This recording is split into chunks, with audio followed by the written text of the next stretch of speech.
আজকে দেখব closest distance of approach. এই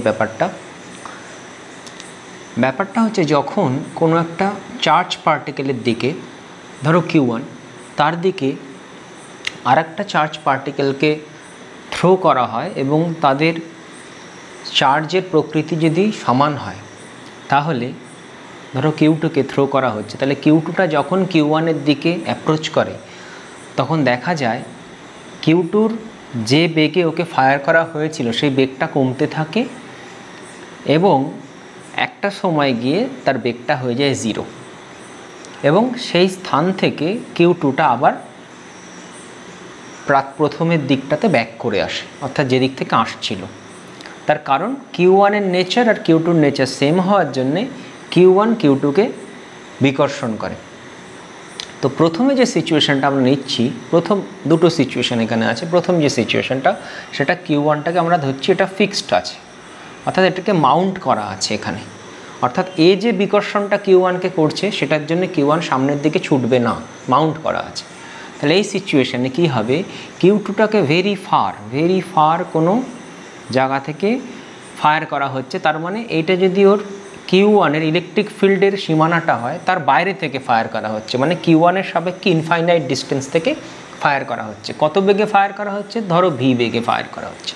তাহলে এটা যখন Q1-এর সামনে যাবে তাহলে একটা সময় গিয়ে ওর বেগ হয়ে যাবে 0 এবং এই দুটোর মধ্যেকার ডিস্টেন্স তখন আমি বলছি RC-কে বলছি ক্লোজেস্ট ডিস্টেন্স অফ অ্যাপ্রোচ। তাহলে এই ক্ষেত্রে আমরা এনার্জির কনজারভেশন খাটাবো। এনার্জি কনজারভেশন কি বলছে, এই বিন্দুতে total kinetic plus potential energy is equal two এই বিন্দুতে টোটাল সিস্টেমের কাইনেটিক প্লাস পোটেনশিয়াল এনার্জি।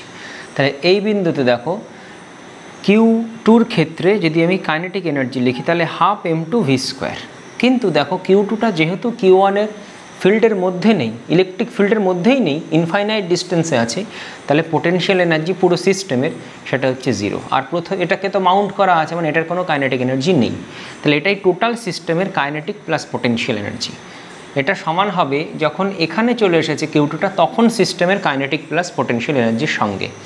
তাহলে Q2-র কাইনেটিক এনার্জি হচ্ছে 0, এটারও কাইনেটিক এনার্জি 0, আর পোটেনশিয়াল এনার্জি হবে 1/4πε0 Q1 Q2 বাই RC।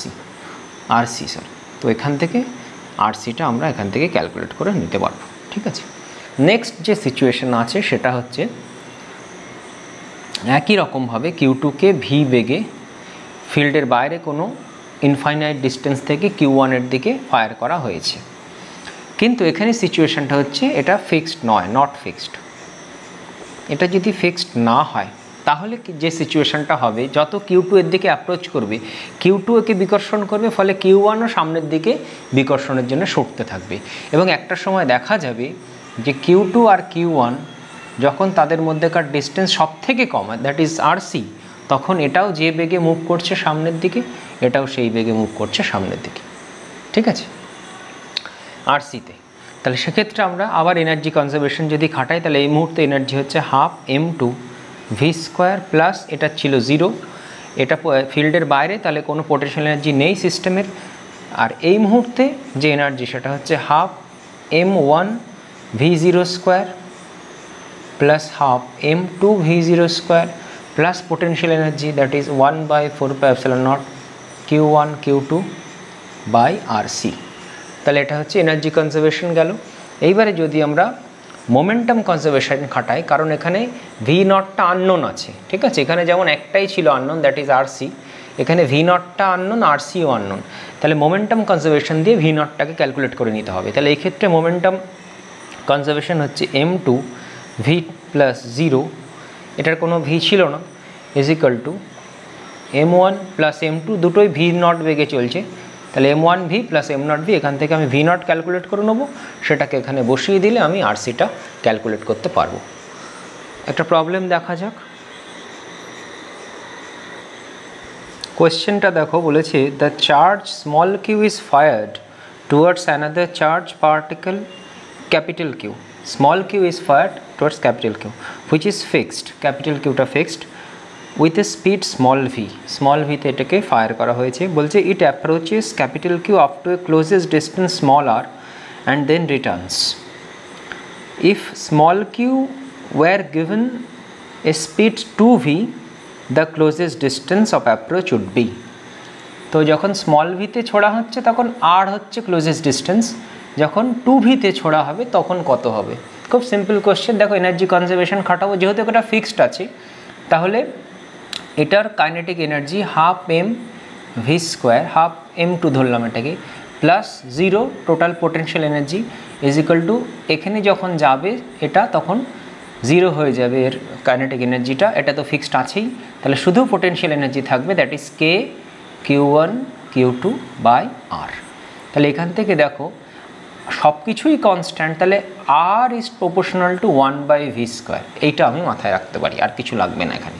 এবার বলেছে তাহলে যদি ভিতে ছুড়ি তাহলে আর হচ্ছে, তাহলে যদি 2vতে ছুড়তাম তাহলে সেটা আর ড্যাশ হয়ে যেত, r/4 হয়ে যেত না, r/4, কারণ ভি স্কোয়ারের সাথে ইনভার্সলি প্রপোর্শনাল হচ্ছে, তাহলে আনসার হয়ে যাবে r/4 সেক্ষেত্রে।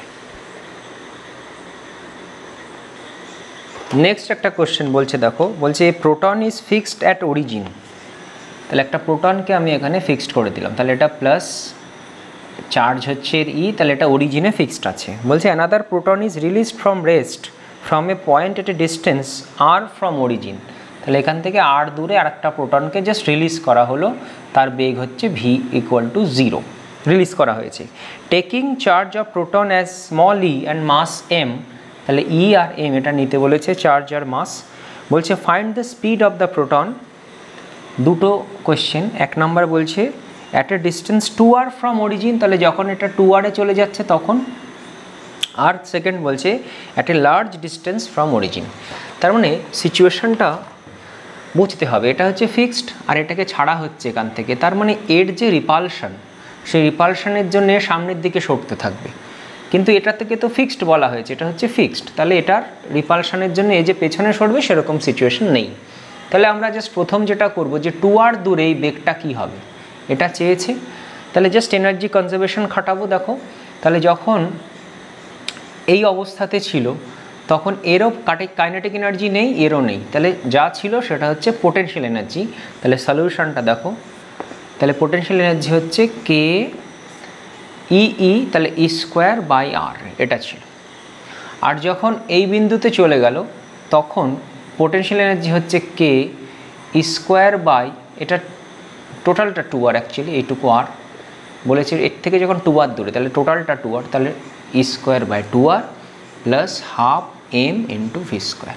তাহলে এখানটা থেকে জাস্ট এটা আর এটা 2r, তাহলে কে ই স্কোয়ার বাই 2r হবে equal to half M V square, এখান থেকে ভি হচ্ছে হাফ কাটছে, তাহলে কে আর এম আর ইটা বেরিয়ে যাচ্ছে, তাহলে এইটাই হচ্ছে ভি। এটা প্রথম কোশ্চেনটা সলিউশন। সেকেন্ড কোশ্চেনে বলেছে যখন এটা লার্জ ডিস্টেন্সে আছে, লার্জ ডিস্টেন্স বলতে আমরা বুঝি এর সাপেক্ষে ইনফিনিটিতে চলে গেছে, দ্যাট মিন্স এর যে ফিল্ড তার বাইরে চলে গেছে, তাহলে সেই ক্ষেত্রে সিচুয়েশান একই রকম দাঁড়াবে।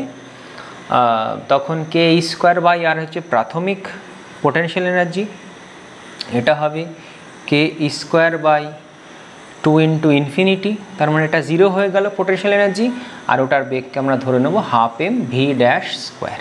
তাহলে এই জায়গাটাতে ভি ড্যাশটা আমার যেটা বের হবে সেটা হচ্ছে 2k বাই এম তার হোল রুট ইন্টু ই। তাহলে এই হচ্ছে আনসার টু দিস কোয়েশ্চেন।